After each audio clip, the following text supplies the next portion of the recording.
Very good evening and a warm welcome to each one of you, dignitaries, guests, family, friends, from someone who knows Reenita, someone who doesn't know her, but have come for the book launch. Everyone most welcome. I'm Harshal Shah. So let me introduce myself. It's 16 years I've been around books, trade and books industry.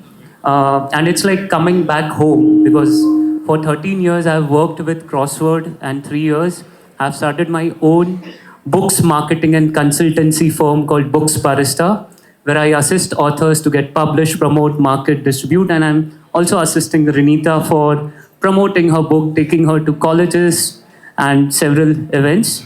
So I feel today, okay, and a writer's journey is a loner's journey, as it is said. And in a bequest, like parents can give two most important things to a child. Okay, one is roots, Veena ma'am, most welcome. One is roots, and the second most important thing a parent can give to the child is wings. So I feel Reenita has chosen wings, and she's here to fly. Okay, she has already set the course for flying high. And today, why we are here? Of course, for the book launch of Ace of Blades. Okay, the person R.K. Malhotra. Okay, that I guess I will leave up to Tanaaz. I'm not going to go there. But let me introduce the person, or let me introduce the publishing house behind the journey before I do that. So Jaico Publishing House is India's first publisher of English language paperbacks, founded with mission of making knowledge accessible. It so of course we have Akash here, who's the head of Jaico Publishing House, and he's the owner of Jaico Publishing House. And I guess Ashwin sir couldn't make it today, but all our regards to sir as well. And it was introduced with the mission of making knowledge accessible. Its list spans across genres like self-help, motivation, mind, body, spirit, okay, and many more, business. And we have this category or genre of business going to launch today. It has brought influential thinkers to Indian readers, including Robin Sharma, Sadhguru, Osho, Dalai Lama, Deepak Chopra, Devdutt Patnaik, Stephen Hawking, and not to forget Reenita Malhotra Hora as well. Yes. So it remains committed to publishing that inform, inspire, and elevate lives since 1946. Huge round of applause for Akash for doing a great job, okay, for enriching people's lives. And today's, like Tanaaz and Reenita, I guess they know each other since childhood, if I'm not mistaken, and that's the reason Tanaaz is here. She has been entertaining all of us over 3 decades in the entertainment industry. Okay, but her current role, she has transformed herself into a transformational life coach and an NLP practitioner, where she unlocks the potential or helps to unlock the potential of others. So that's about Tanaaz. Huge welcome. And I feel you are more friend than a host today. And believe me, as I said, writers is a loner's journey, and it has been years and years of persistence. Okay, there is a beautiful saying: if you fool around in the dark, it will show up in the light. That is for boxing. But a writer's journey is the opposite. You know, they are writing in the dark, and there is a light today here where we are witnessing all of you encouraging Reenita for moments and days like these to keep the momentum going. Thank you once again. And over to you, Tanaaz. Thank you. Thank you so much. And good evening, everyone. Before we begin today's event, I would just like to say that this really feels special for me.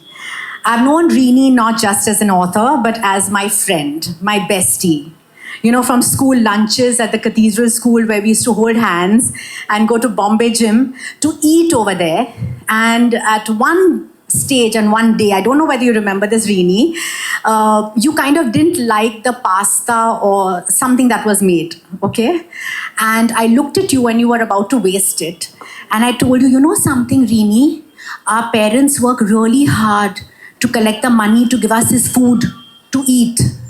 And I don't know why I did this heavy duty lecture on you, but ever since then, we used to hold hands, remember, walking behind the teacher, our Hindi teacher, Khandekar, what was his name? Yeah, Sir Khandekar.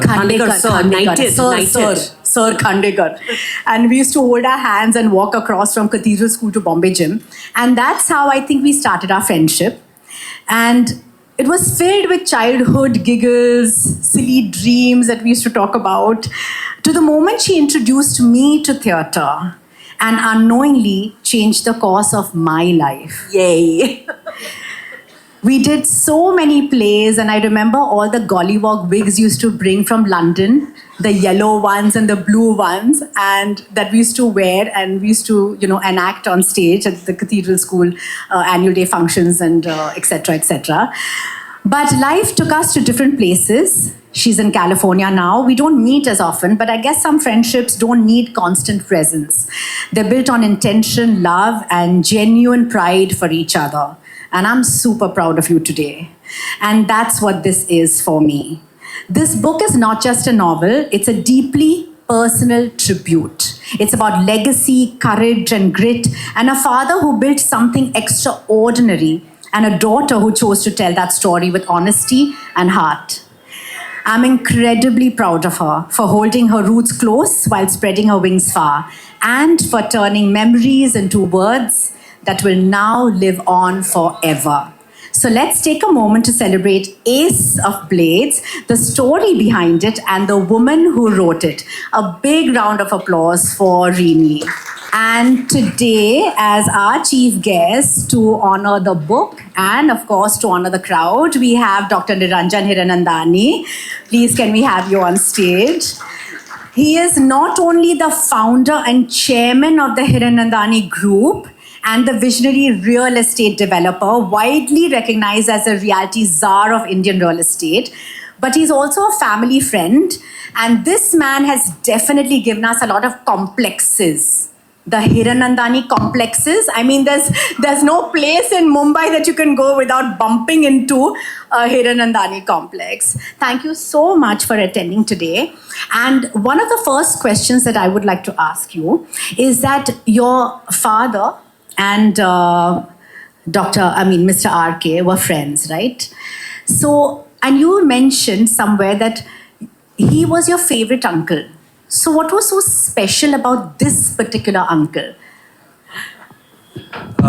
First of all, thank you and congratulations, Reenita. That's a fantastic job that you have done. In the families, I wish more people would do what you did for your father, and I really salute the work that you have done. It's a great job, and many times such beautiful stories just get lost because even I didn't know the full story in spite of knowing him. So I think writing a book, Tanaaz, is a different thing completely, and so that's why it's wonderful to have the thing. Veena is a close friend also, but more than that, I think she's also my wife's friend, so that makes her doubly close, you know what I mean? So, so when I was asked to come over here and talk about it, she did it through my wife. So you see the connections there, everybody in the family is connected, and I'm connected to the young man sitting over here and all the other people over here. So when you talk about the closeness, it's the family closeness that becomes important. And many times we know the person, but we actually don't know the person. Absolutely. So when you see the relationships that I had through my father and other people, and also directly, you had a different approach of the humanness of that person. And when you'd hear the story about how the person was in the world of business, and a kind of a czar for the blade segments in the whole country of India, you get another caricature of the man. So actually, suddenly, you know a different person. You know, the closeness and the warmth and the niceness and the affection and the, what should I say, the love that he kind of put across to you. And then you hear the story of the book, and then you realize that there is a completely different person and a different life to it. And but for you writing this book, I wouldn't have known him. So that's the beauty of it. And we really, really, I say, give her a big hand once again for everything that the effort that has been done. And I think, I wish everybody would really think of it and the next generation having done of it. That's Thank you. Thank you so much. It's such an honor to have you here, a friend of the family, and what a star, what a rock star. And I have to say, big shout out before anything else. You know, in India, I live in California, but we have our gurus who our first gurus are our parents. And then, of course, our teachers. So I just want to shout out to my two teachers who are here today. Mrs. Khanna, my 4th standard teacher, and Mrs. Raghunathan, my senior school teacher of math and French. I left her French class. She's not forgiven me for that.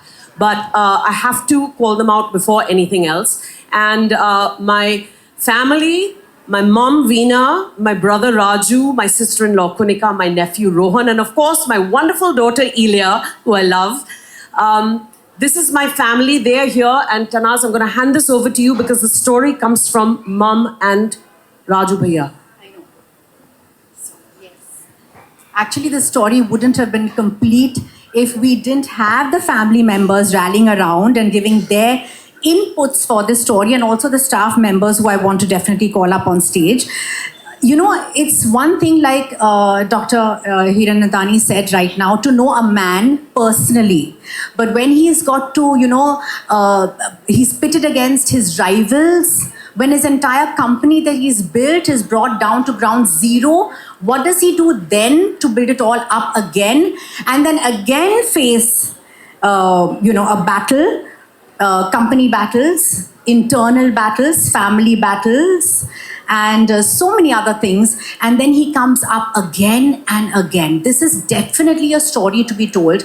And for a daughter to sit down in the middle of Corona, one day in London, when dad was kind of old, right? He had passed, yeah. He was in his 80s. And then to sit down and say, hey, dad, you know, I want to write this story about you and for you. It's really sad that he's not here today, but I'm sure he'd be super duper proud of you, Reenie, as we all are. And now I'm going to ask Dr. Hiranandani to come up and unveil the book. And of course, I'd like all the family members on the stage as well. Before that, Tanaaz, I'd like to just add one more thing which I want to tell you. I happened to go to NMMIs this morning and did a lecture to the BBA students of the 3rd year and others. There were about 200 of them this morning. And one of the very, very, what should I say, question that I got, because after I spoke, you know, the question answers from youngsters. And one of the big questions that they have, Dr. Hiranandani, you've had so many pitfalls in your life. How did you actually get up and really do it again? Is that story really true? And today, Reenita, this is that story. I'm sure that every student who was there in that class when I spoke over there would be very happy to read this book, to understand that in businesses we can fall. And people all talk about the goody-goody great things, and you also mentioned the wonder complexes that I do. So the question is, you become a very successful person, and that's what gets seen and written about. But what she has done is something different. It actually tells the story of a person who had to face all the problems from near and dear ones, and still fell and got up again and got up again. And this is an important story for every young person who's starting life, wants to be an entrepreneur. सब खुशी खुशी खुशी नहीं है, कभी गम बम भी दिखता है. लेकिन हम फिर उठ के वापस खड़े हो सकते हैं. That is what Mr. Malhotra was, and that is something which is the other side of Mr. Malhotra, which is most important. Because in good times, we all float up and ride the wave. But it's how you face the bad times and really get it done. Reenita, you put it across very well. And I'm sure that every youngster who wants to be an entrepreneur in life, what youngster? Anybody, even professional and others, I think is extremely important. So the book is a lesson to people that yes, if you fall, you have hurdles, you can still win it and come back again. Yes, that is what Mr. Malhotra and the book is all. And I'm sure the family over here is thinking that yes, Mr. Malhotra did it all, RK did it. But I think the real backbone is the family that sees, RK going to work every day, fighting his battles, coming home with a little bit of, I guess, the debacle from that when you come home and you have your family. So I think you all have been of great help as well. Unveil it? Can we just take a picture standing? Yes, I think that's better.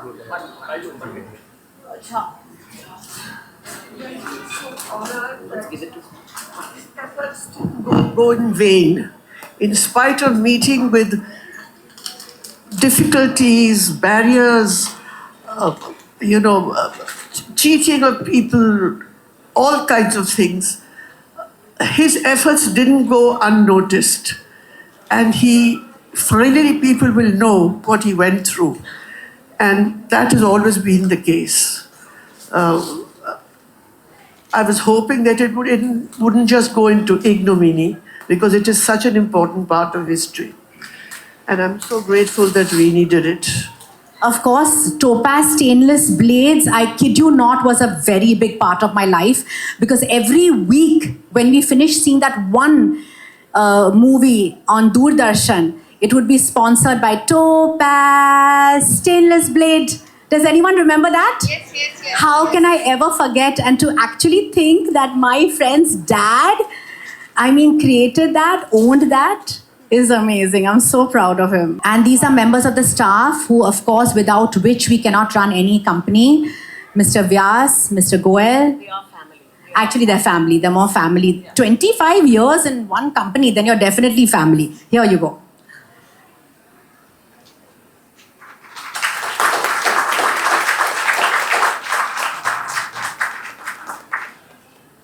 Vyas, he was the director and he used to handle finance in the Vidyut Metallics, who worked alongside R.K. Malhotra during the company's pivotal years and witnessed firsthand the operational genius behind building a world-class manufacturing enterprise. You've worked in the company, you had worked in the company for 25 years. So what do you have that's so special that you want to share with the audience today about Mr. R.K.? Mr. R.K. was having a very good vision. So he has created the company organization from zero, say 1 crore to 700 crores when he left.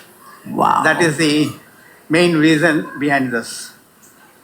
Okay. And what was his secret code when you knew that he was angry? There's always a secret code which you can make out that, okay, today boss's mood is not too good. How could you make out that Mr. R.K. was not in a good mood today? He always encouraged the people, the staff, workers, everybody. If there is any mistake, he will not shout or something like that. Oh, really? Yeah. So he was a cool I worked boss. for 25 years very closely with him. In the morning only, he used to give me a call at around 7 o'clock and our day started. 7 o'clock in the morning? Yeah. So Reenie has a point that maybe he didn't shout at you, Mr. Vyas, but she knows him some other way. No, correct. Yes, that's what I always say. The boss in the office is very different than the man at home. Yeah. Because he carries, through those little... But otherwise, he was very kind-hearted and pious. And he has done a very good... he was a pioneer of this razor blade industry. So we always, and for the family also, he also used to give us support. Thank you. And Mr. Goel, He was a consultant with the group, Malhotra Group, and for the last 25 years, from 1995 to 2020. And through those years, Mr. Goel, you must have seen the company going through all the ebbs and flows. Yes. And how was he handling it through the years? I was associated with him as a tax consultant for 25 years, and he was my friend, philosopher, and guide. Both of us were born in the same year, 1936. And in the beginning, we had similar nickname. He was called Babu by his family. I was also called Babu. And we used to have the lunch together and discuss everything going around the world, not only the business. And he had, visionary entrepreneur. He had a vision that I must provide perfect, comfortable shave to every Indian. So there was a mass production, and a very affordable. We could not compete with the Gillette. Gillette was too expensive, but then we wanted, in good old times, there was a time when there were no mirrors and everybody, no razor blades. So everybody used to keep the beard. Now very few persons, hardly anybody keeps the beard. And he has revolutionized this concept of, I will talk about one poem, little I will want to share with you. Sure. When God saw me hungry, he created pizza. He gave me pizza. When he saw me thirsty, he gave me Coca-Cola. When he saw me with a beard, he gave me the Supermax razor blade. So he has popularized Supermax and he has immortalized himself. Thank you. But Mr. Goel, right now you mentioned Gillette, Yes. and in the book, Reenie's also mentioned that Gillette wanted to take over the Yes. company at one stage. Yes. And he was very tempted because the amount was really big. And the family gathered round, and at that time, they said no, that we're not going to agree for Gillette taking over. So, yeah, I'm going to ask Rajiv, what is your take on that? What happened exactly back then? Yes, I know. I wanted, What did you feel at that time about this entire incident? And why did you all say no? Because the money was so great. Dad was going through, a bit of a low at that time. Because there was a lot more to be achieved and a lot more roads to pursue. So it didn't make sense to just cop out at that time. There were a lot more things to be conquered, and that's exactly what we did. And I believe that you were in college and he had to call you back. You were in college and you were called back to help him launch Supermax. How was that? I wasn't called back, I was ordered back. I wasn't given a choice. In those days, we never argued back with our father. This generation is different. Yes, as we all know is true. It was one way. But through all of that, message for everybody here is Niranjan was talking about falling down, getting up, falling down, getting up.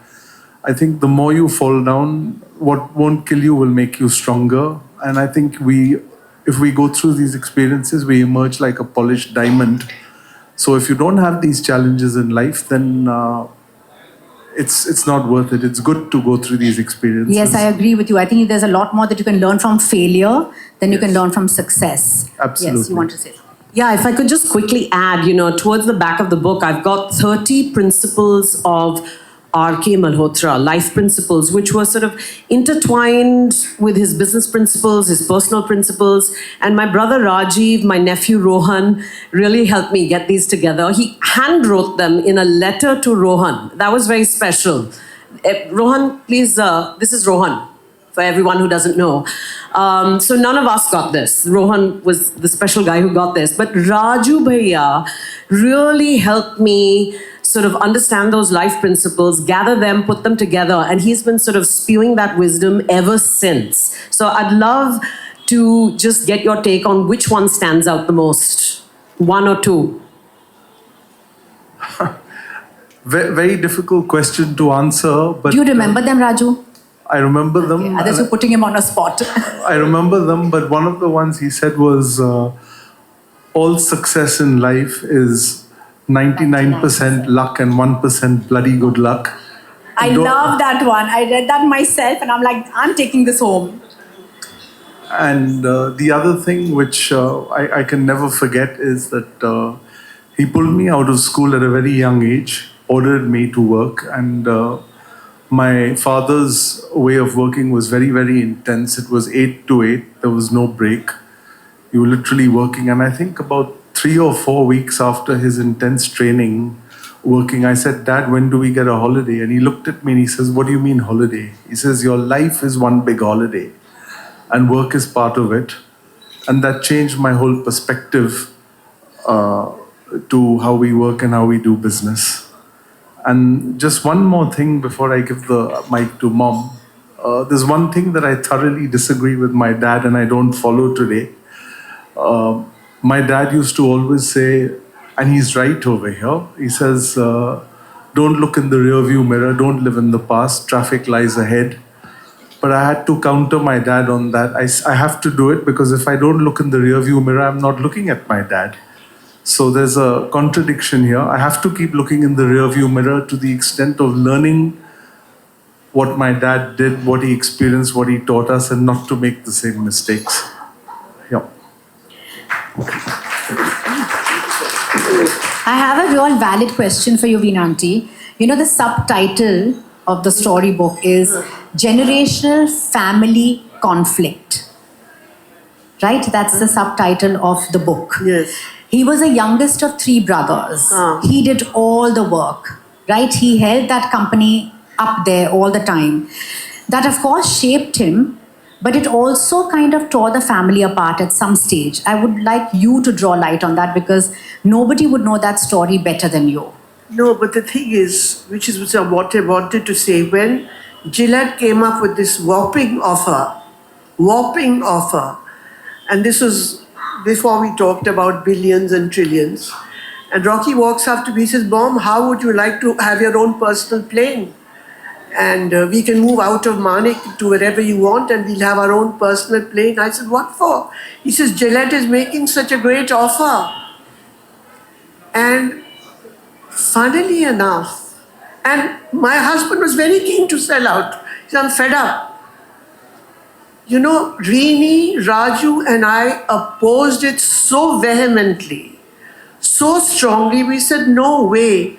And now I realize that that was the correct thing we did, because once you sell out, then you've got a whole lot of money, then what do? And Mr. RK always wanted an identity. I have an office, I have a product, I have a name in the market, I've got something worthwhile to do. And that's what guided us. And I'm not at all sorry that we didn't sell. And as for your question about family, well, you have to adjust a lot. You'd have to take a lot. You also wanted to be an Indian Foreign Service. You wanted to join the Indian Foreign Service when you newly got married. Oh, okay. And you weren't allowed to even give your exams back then. How did you feel? Sometimes I call my marriage a hijack in a joke. Because I was merrily studying and I was going to join the Foreign Service and I would have got in because that was my talent. But he showed up one day and we met on the 31st of December and engaged on the 1st, and my life took a 360-degree turn. But I am so happy and grateful to God about it, because I entered a world of business, I entered a commercial world where there was so much more to learn. And he always wanted me to be actively involved instead of starting anything on my own. And I'm very proud to say that today, I know everything about the making of a razor blade from scrap until it reaches the final consumer. How the steel is treated, how it is honed, how it's refined, stripping, stopping all the packaging and the sales and everything. And that I feel very proud I learned from him. Wow, Veena, you learned well, I'm sure. Reeni, this question goes out to you. Okay. So, what do you think everyone is going to take away from this book? What are the actual takeaways from this book? That's the question that I ask everybody else. I'm the author. It's like, you read the book, you tell me who's read the book or some of it. Anyone? Some of it. Yes. I'm This seeing. gentleman right here. Can you tell me what one of your biggest takeaways is so far? There was one line where your grandmother tells your grandfather that you have the money, go buy Gillette or Panama. So that is I think that is the entire gist of the book. Okay. So he says, the gentleman, what is your name? My name is Nipun. Nipun. Thank you, Nipun. So he has read an early part of the book where Mrs. HL or Kaushalya Rani, my late grandmother, RK's mother, tells her husband, you have the money, why don't you go to Germany and buy Panama or go to the US and buy Gillette? Because back in those early days, we're talking about the late 50s, the early 60s, actually the late 50s, the Malhotras had just about started their razor blade business, but they weren't known in the country at that point. So what they wanted to do was to ally with one of the foreign brands. You see, right after independence, there were no homegrown razor blades at all. What you saw in the country was Gillette, you saw Wilkinson Sword, which came from the UK, you saw some of the other foreign brands. And the Malhotras were trying to figure out this razor blade plant, this machinery, how to get it working, how to get this company built. So what they wanted to do was to ally with a foreign brand that had a well-known name in order to become recognized in India for and with that name. So they partnered with Panama. There's a fascinating story in the book. I highly encourage you to read. When you think about Jugaad, okay, this is the brilliance of actually my grandfather, H.L. Malhotra, the local agent, a guy called Ripudaman Bhagat. He was after the Panama brand. Everybody was sort of racing to get into razor blades at the time. You know, the Malhotras were just one of the many, let's just say. And HL said, nothing doing. There is no way this guy's gonna, have an alliance with Panama before I do. So he, through sheer jugaad, and I won't go into the details, essentially worked with his sons to trick this guy into doing something else, and instead... They kind of distracted him. Yes, he distracted him. Part. Yes, exactly. What kind of distraction is also very interesting. I highly encourage, it's much more spicy than I can say in this kind of lovely audience. So, instead HL and his sons get to Panama first, cheat the other guy out of an alliance with them, and they bring Panama to India and they start distributing Panama blades. So they became known as the Panama Wale Malhotras first. And in fact, when my mother Veena got married to RK, her father said, I'm getting you married to the Panama Wale. And for the folks who've worked at Vidyut, they will also tell you that the factory in Thane, is that right? And Abhibi in the stations, you see, people would say it's Panama Blade Factory. Panama Blade Factory. So that was one of the takeaways. Any other takeaway? Anybody else who's read the book? Yes. Tell me. What was your biggest takeaway?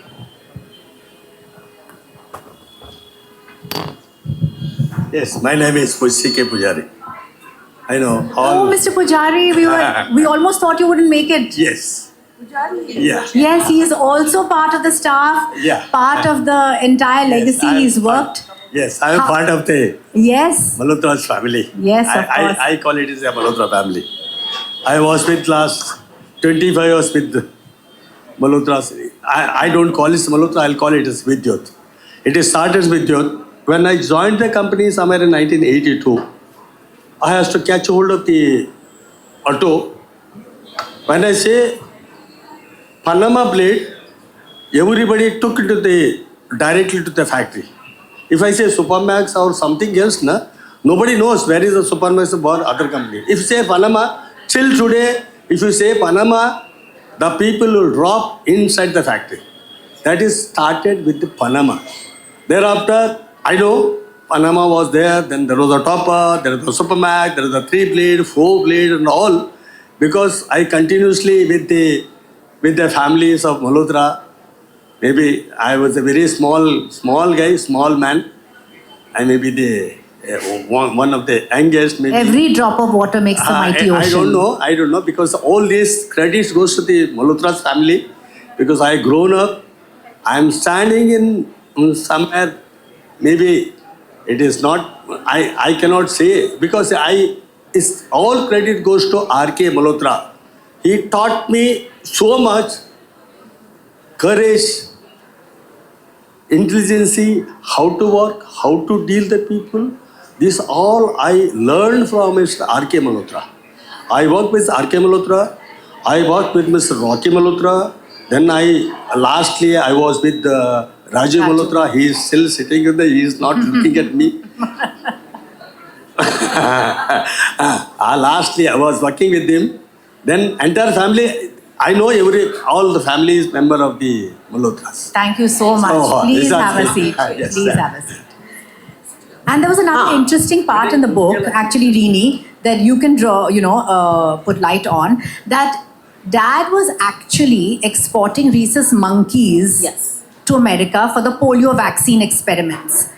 How does that happen? How do you go from exporting monkeys to suddenly getting into the blade business? And then he also, I love that line where you said, you definitely cannot leave that work of exporting to someone else when you're dealing with quote unquote monkeys.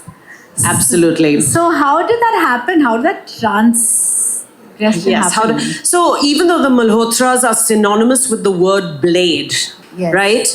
And HL funded the business, essentially. He was wealthy enough to fund the business. However, more money was needed. It's not an easy thing. It's certainly not a very cheap thing to build factories, to put plants in place, to start producing any product, distribute it in the market, etc. So the Malhotras needed the cash.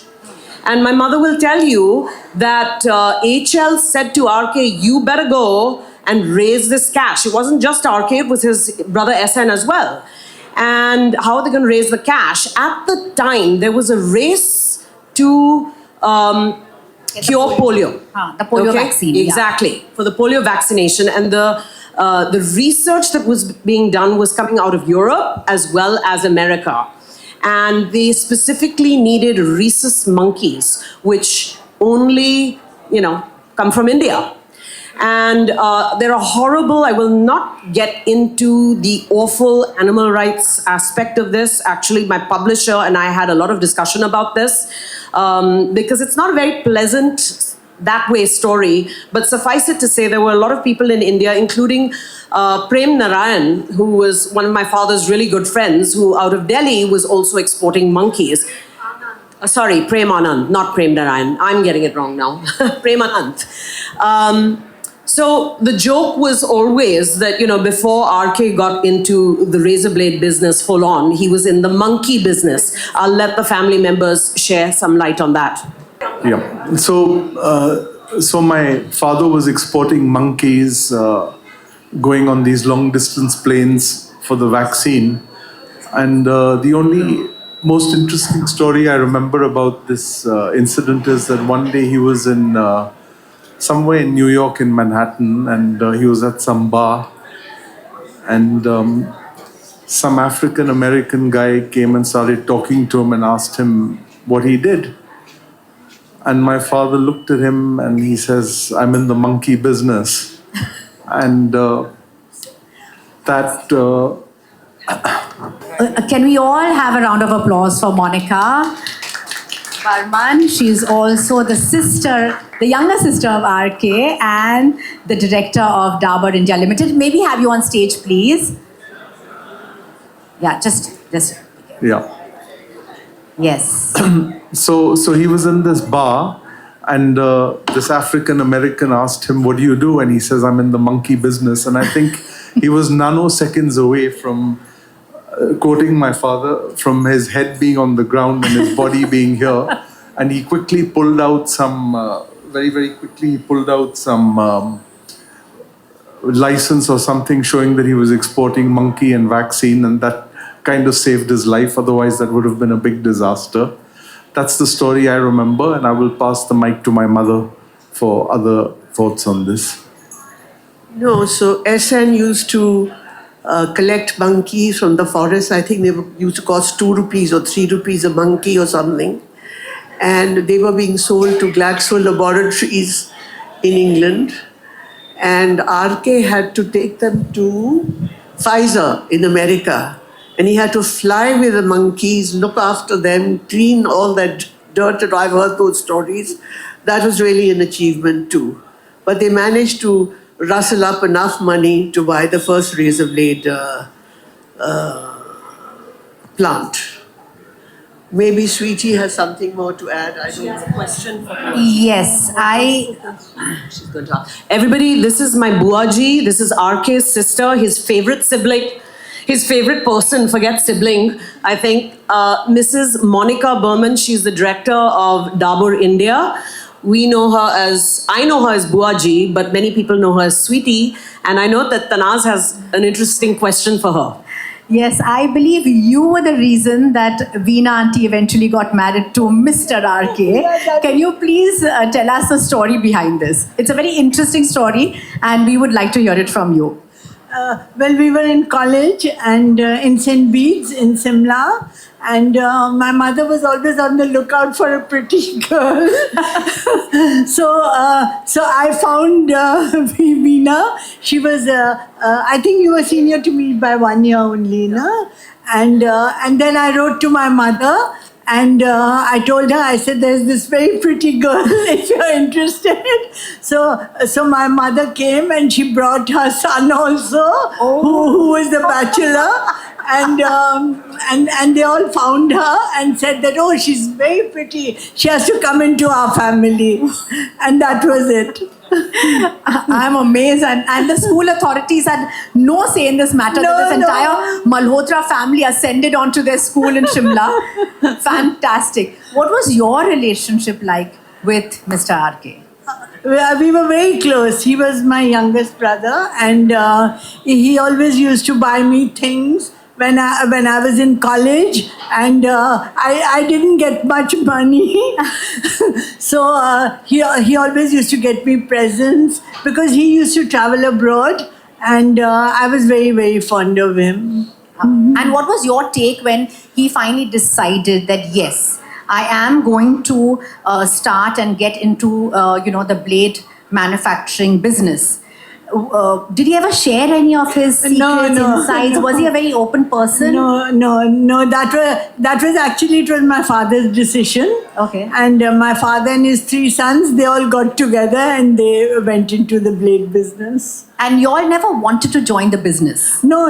I was married at that time. I was married to my dear husband, who's the managing director of Dabur. Okay, lovely. And the next question I want to ask, what is, Rajiv, this legacy has been handed down to you all right? What are the 3 things that you know that you're going to take ahead, that you've learned from your dad, vis-a-vis the business, vis-a-vis you being a dad, and vis-a-vis you being in this new generation where you know that the dynamics have completely changed? Sorry, could you just repeat the question? Yes. So this legacy has been handed over to you. You're going to take it ahead with your entire team, this business. So what are the 3 things that you're definitely going to pass on from your dad that you've learned vis-a-vis the business? Well, one thing that my father used to always stress is that you must value people and never use a person and discard them like an old jharan. And there are certain people who my father, even beyond his lifetime, made me promise that I would look after them right till their last rites. And I think that's a very, very important thing, not to use people and dump them, value them, honor them and dignity. Beautiful. Number 2 was you must embrace change and you must trust the next generation, because the next generation are the future and everything is about the next generation. Having said that, parents tend to be control freaks, And it's a very, very big challenge to decide when one should hand over the mantle. But my father was very, very positive about that. And the third thing which resonates and which one always remembers is never give up. Very much on the lines of what Niranjan ji just said, that you fall down, you get up, you fall down, you get up. Never get scared of falling down, and never get scared of taking on challenges. Because if you sit in your comfortable cocoon, you'll be comfortable, but then you'll never grow and you'll never make progress. And my father was never shy of extending himself and taking that risk. And that is what I remember the most vividly. Thank you. That was beautiful. I'm going to take these, notes for myself. And tell me one thing. What is the one thing that you've shared with your dad, and also Veena Auntie, I want to ask you, what is that one, part of your dad and your husband that maybe nobody else knows and you'd like to share today? I'll let my mother answer. Yes. I can't see anything exciting. But I noticed that even though these young boys were plucked from college at a young age and thrown into the wild world, like on Sundays and holidays, go to the post office, learn to send a telex. They started all this very early, and he has given all of them a terrific work ethic, which I'm so proud of. Both my sons and my daughter too have a wonderful work ethic, and that I feel proud of. Lovely. And would you like to add to that something that, yes? No, Monica, yes, and you, of course. That you as a sister know As a about your sister. brother that nobody else knows. Yeah, something that maybe you shared with him, something that maybe, people would maybe misjudge him or didn't really know the real side of him, behind the facade, behind the mask that we always have to wear. No, my brother and I were very close, and we used to spend holidays together, and we used to go out, and we used to see the world together, and he was a wonderful person, and I really miss him. I'm sure we all do. Can we ask the question to Kunika as well, my sister-in-law? Yes, of course, Kunika. Can you share something? What is one aspect of maybe your father-in-law that you would know and would love to share with all of us? Can we have you on stage or part of the stage? That maybe only you knew about him. Well, my father-in-law was very, very special to me. And actually, when I married Raju, he always told me, you were the chosen one. He actually saw me somewhere and he told my mother-in-law that this is the girl I want Raju to marry because she's the one who reminds me of you. My father-in-law, he was such a darling. He would, no matter what happened, 5:30 in the evening, and he was very busy, believe me, he was working 24 hours in a day. 5:30 in the evening, no matter where he was, he would come to Breach Candy Club to spend time with my children. He would just be there and playing with them. And that is something I think my children will never forget. And this happened every day. It's not like it happened one day and it didn't happen.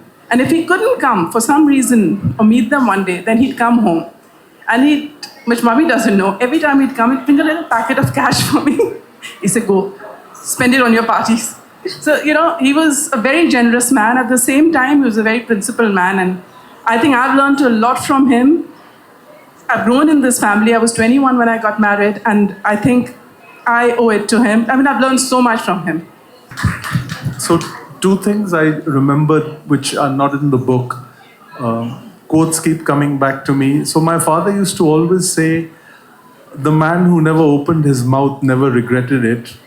In other words, keep your mouth shut, don't talk what is more than necessary. And he also taught me something about business. He says, go to a man of business, speak your business, and leave him to get on with his business. Basically, what he was saying is when you go to somebody, respect their time, value their time, don't engage in conversation beyond the business, otherwise you damage the relationship and respect. And I just remembered this. I wish I'd put it in your book, but it just came up. Well, you can add it maybe in volume We'll 2. have to do another book. Jeko, where are you guys? Thank you so much. I think we're going to value everyone's time over here too. Reenie, do you want to add something more? something that you'd like to say about how challenging it was to write about the book, how you wanted to finish it before Dad, because Yeah.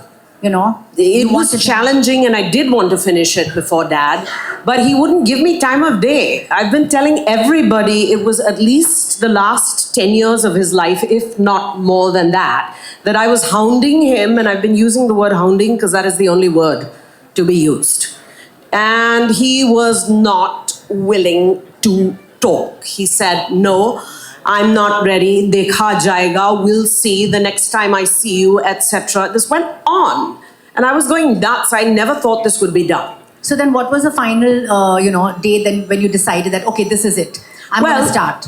So I've grown up with these stories, but I needed his permission to sort of put them together, and also synthesizing them, and gathering them, making sense of them. That was a whole other thing. A few years, maybe a couple of years before he actually left us, he had a fall. Because my dad, my father, my papa is what I call him. I call him papa, not dad. He does things because he wants to do things. He doesn't listen to anybody else. So he was told, please don't go walking off by yourself. But of course, he wasn't having any of that. So he goes walking off to PDP, which is across the street, and falls down and fractures his hip. And he was, in a hospital bed, in one of those traction beds for a good 4 months at home. At that time, I gave him a recorder, and he promised that he would start talking into it. And he did once and twice, and that was it. But that was a signal to me that the guy is probably ready to give me his story. Yeah. He's not fussing now. Yes. COVID hits us, the world goes into lockdown, and my biggest fear at the time was, to be honest, that I was not going to see my parents again. And October 2020, towards the end of COVID, was when my brother Raju orchestrated for both of my parents to fly to England. I flew from California, went through this exorbitant 2-week quarantine, and then spent a good 3.5 weeks with them there. And on day 1, at the end of the day, RK starts to talk. And he talks, and he talks, and he talks, and then sometimes, he stops talking. And I ended up with about 14.5 hours of tape, which has my mother shouting in the background, he needs to eat his food, dawa khana hai, stop distracting him. Some restaurant in London which had just about opened, and he's like, I want this fancy ass Italian food, and she's saying, you're not supposed to have it, and so it's not exactly A clean typical audio. Punjabi family. Bilkul. I've been there. I've spent many night spends at your place. Exactly. And Ranjit, is Ranjit here? Where's Ranjit? This is Ranjit. Ranjit, wave up. Please wave to everyone. This is the guy who's on page 1 of the book. And he took care of my dad till the very end. Wow, thank you so much. I just want to call him out because we owe him so much. And Ranjit was there in London at the time and helping him going to the gym. My dad thought he could go to the gym. He did go to the gym. Okay. He did go. Okay, Ranjit, and where's Ravi? Ravi, oh my gosh, they're all 3 of them. Ranjit, Ravi, and Anish, this trio right here. They were the last people to actually see RK, in life. They're right there.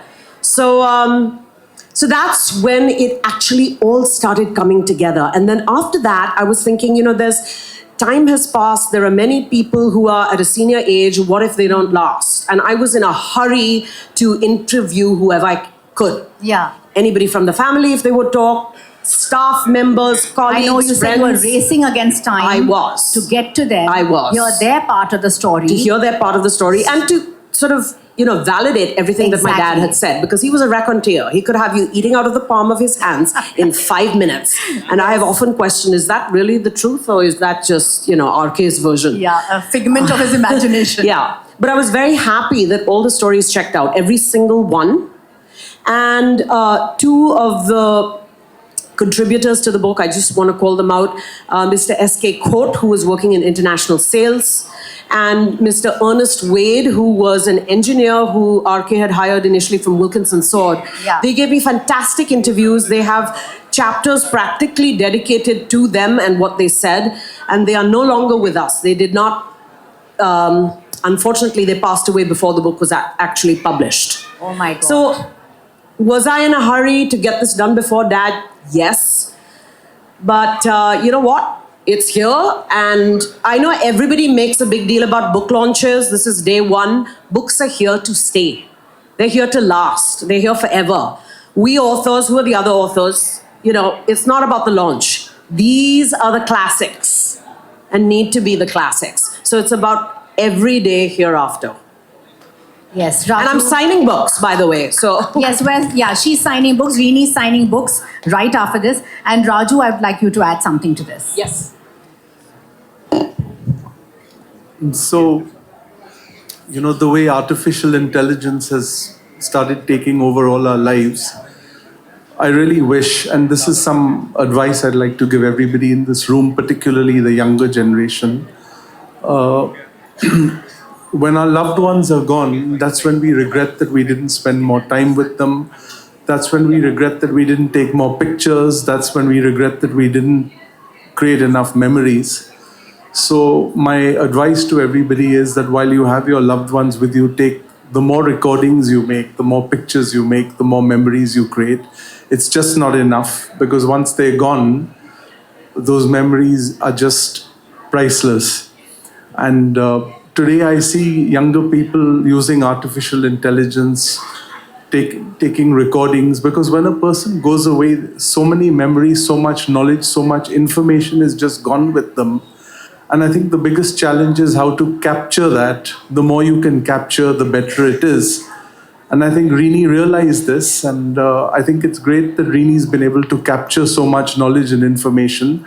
But the amount that is gone, we only recover it by, like I just had a sudden memory capsule right now. Mum has it sometimes, others have it. But to all of you, the more you can capture, the more you can record, the more you can archive, the better it is. Please do it, because it's just not enough. Thank you. And I do want to give a special shout out also to my uncle, Niranjan Malhotra, Mr. SN. He's not here with us today, but he is at home. He's 99. And oh my God, he's 99. And Rashne from Manik, who is my childhood swim buddy and building buddy who I played Chor Police with, and I win. So, okay, that's actually not true. She wins. She will attest to the fact that he walks around the pool. Yeah, he walks around the pool still, one round of the pool every day. He very graciously talked to me about his brother. And I won't go into the content or the context, but he said things that I never thought I would hear in my lifetime, and I never thought I would hear him say. And it really touched my heart, because let me just say, this is a family of conflict. Conflict is a part of life. We are all faced with it every single day, and our lesson of the day is, or our challenge, I should say, for the day is, how do I circumvent that conflict, overcome that obstacle to stick to my path? And sometimes the relationships suffer. And this happened with my dad and my uncle, but they were like this. As brothers, as young brothers, they were sort of this terrible two, if you will. And my uncle, Mr. SN, really made that known to me. And it really touched my heart. So even though he's not here today, I just, real special shout out to him. Now, before we wrap up and before I sign books for everyone, I also want to give a special shout out to my Jijaji, Mr. VC Burman, who is married to my wonderful Buaji over here. I'm going to hand him the mic so he can say something about RK, because these two, at their parties, oh my gosh. Okay. So anyway, we have to wrap up. So we're just going to fill in. Okay. But thank you so much, Jijaji. You know, you are the best. And, you know, I know that RK always had such a great time with you. So should we wrap up Yes, and I sign think books? it's a wrap. It was a lovely evening. Thank you so much, everyone, for attending, spending your valuable evening with us. And thank you, Dr. Hiranandani.